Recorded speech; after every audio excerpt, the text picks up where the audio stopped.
So the Met Gala just recently happened a while ago, and I have no excuse for this. I just wanted to make Bella Hadid's Met Gala dress from 2022. Okay, so I picked up some fabric from the thrift store that worked great for the skirt part, and I already had some leftover leather, to clarify, faux leather, from my very first video. So always wash your fabric, especially if it's from a thrift store, and let's get into making the pattern.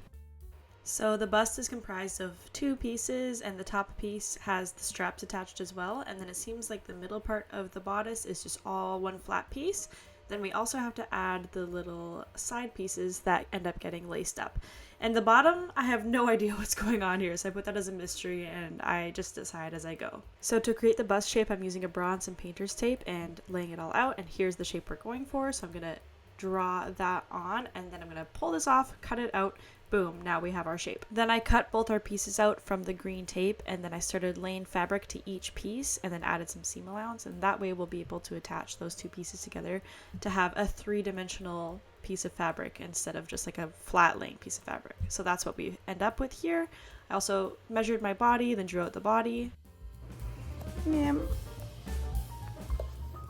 Everything seemed good size-wise, so I decided to start transferring it to my leather fabric, and then I also added interfacing to every piece. Now I've pinned my strappy bust piece and my main bust piece together, and it really takes time to pin everything. I also added little darts in the fabric, and these are just little cuts in it to make it easier to bend so that I was able to pin it all and have it all be smooth. This fabric is very sticky, so it's hard to top stitch. So I added a piece of tape before top stitching, and then I peeled it off after, and it comes off very easily, and that's the best way to do it. I didn't film myself actually doing the top stitching part. I filmed myself playing with my cat instead. But I explained it, so you get the idea. I think you saw my perfect, beautiful drawing earlier of the sketch of what we're trying to make, so I think you have a good idea of what pieces are going to be attached together. So here is me attaching those pieces. I think at this point now, from what I can tell from this footage, I'm sewing the bust piece that have already been sewn together now to the bodice part.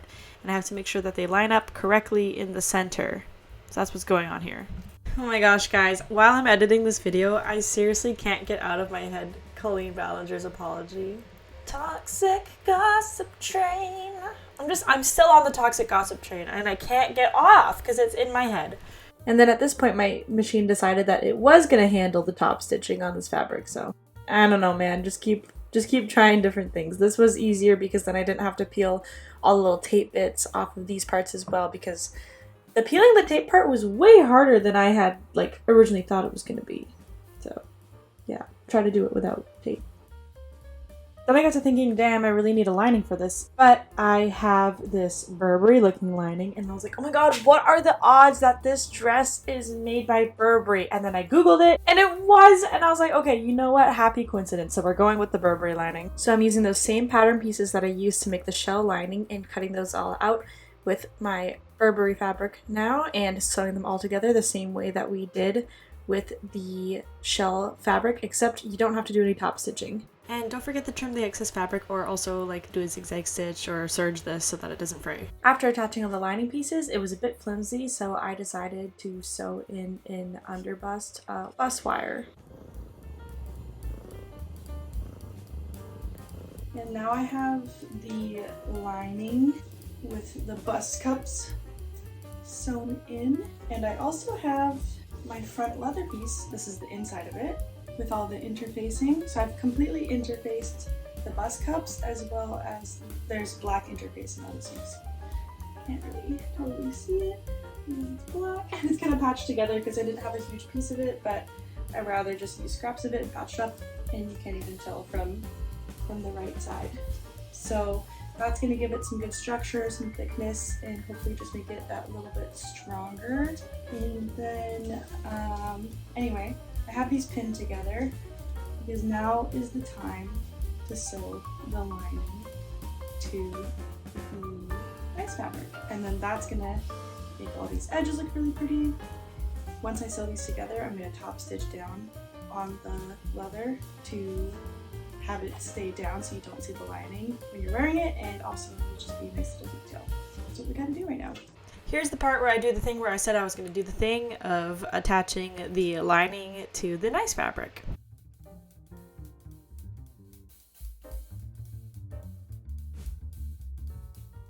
Then you flip it back right side out and then bam, looks good. But then I flipped it back the other way again so that I could trim the excess fabric.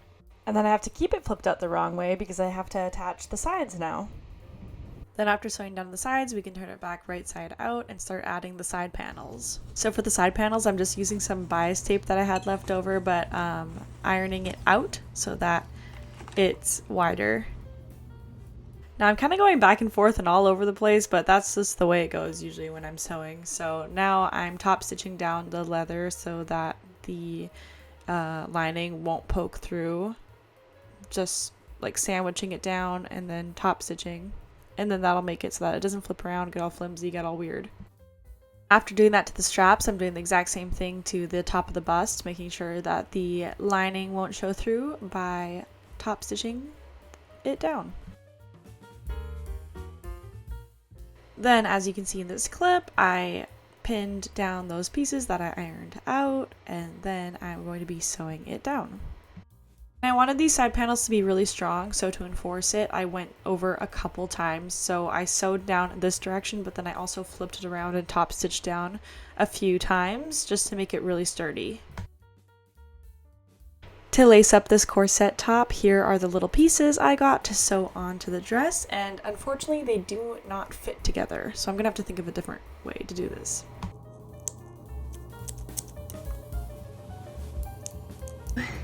These that I bought off Amazon are perfect, and they look just like the ones for the dress, but then the little screws that I bought to hold them in place, and then here's the other end, and that would be the end that I'd have showing. They're just slightly too thick to work with these, but these came with their own screws that look like this. And those fit for them, obviously. So I'm not 100% sure what I'm gonna do at this point. I could just sew these on through the little hole, but that probably wouldn't look as good as having them in like how they're supposed to be. So I wonder if I could somehow cut off the end of these screws or bend the ends or something to make them work with that. So yeah, I'm gonna have to think on this one. I'm not really sure how to do this. So my alternative solution is, as you can see, they're kind of double wide, so I'm going to be sewing through both pieces and then sewing it down onto the fabric to keep it stabilized, and this ended up working pretty well. In hindsight, I should have used a thicker fabric to sew these two because this fabric was so like bendable. They ended up snapping off, and no matter how many times I sewed it through or tied off the ends, they just came off a little bit easier than they would have if the side piece had been a little bit thicker. But here's how it looks after being all done, and honestly, looking back at this footage, it looks very impressive. Like, it looks really cool.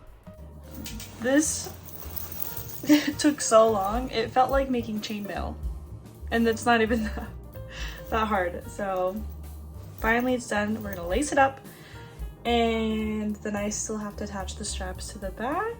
But then this is mostly done. I'll still have to do up the bottom, clean that up, and hopefully add a piece to make it like a onesie so that it pulls it down, makes it so we're getting it pulling in all directions, make it nice and tight. And I think then that's gonna be good for the corset part, and then we can move on to the skirt. And I'll also probably have to try to make gloves.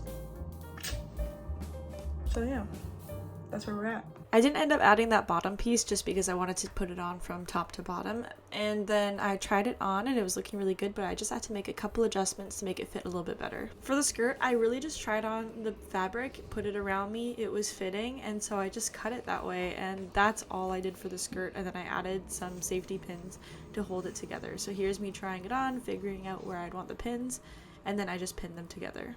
This made the most sense for me from even like looking at the photos of Bella Hadid's dress. It didn't look like it was clasped. It looked like it was sewn onto her body or safety pins. So that's what I decided to do. At this point, it was just about trying it on, adding a couple accessories, and that's all it took. I think it turned out really cool and really fun. Obviously it's not perfect like the Burberry one, but I think it's close enough. I spent so long on this. This feels a little anticlimactic for a reveal. I have an idea. We are walking. Again, we gotta go. Quick, make it happen. Make it faster. Now at this point I haven't said it yet, but my plan was to wear this at the H3 podcast live show because I was planning on going there. So we had to take a boat, and then we went into this crazy creepy dune, and it ended up being haunted, and it was just kind of bad vibes. So we moved on to the next part, and another boat. I know, so many boats to get here. It was crazy. This boat too, we noticed that there was potentially pirates, and well, most certainly pirates, and so that was kind of sketchy, so we had to be careful. Then we just ended up going the spaceship route. This seemed a little bit safer, a little bit more reliable, a little bit less pricey too than the pirates for some reason. But then we got taken by order. I'm sorry, I know nothing about Star Wars. I'm not gonna be able to make some fucking joke here, but spooky stormtroopers. I hope. I don't know. Christian seems to like it. Then we're on a different boat. Okay, at this point you realize, yeah, we're just at Disneyland. I was trying to make a joke here, like, look at all these things we had to take. Anyway, we just went to Disneyland first. I'm sorry. This was funnier in my head.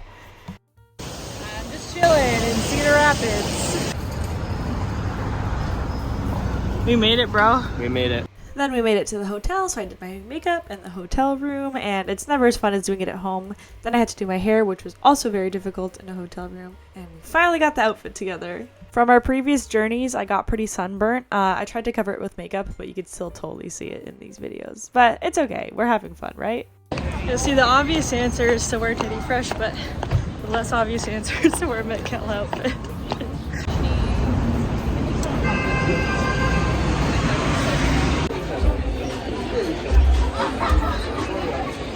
So Eli's here, obviously, the beautiful lady.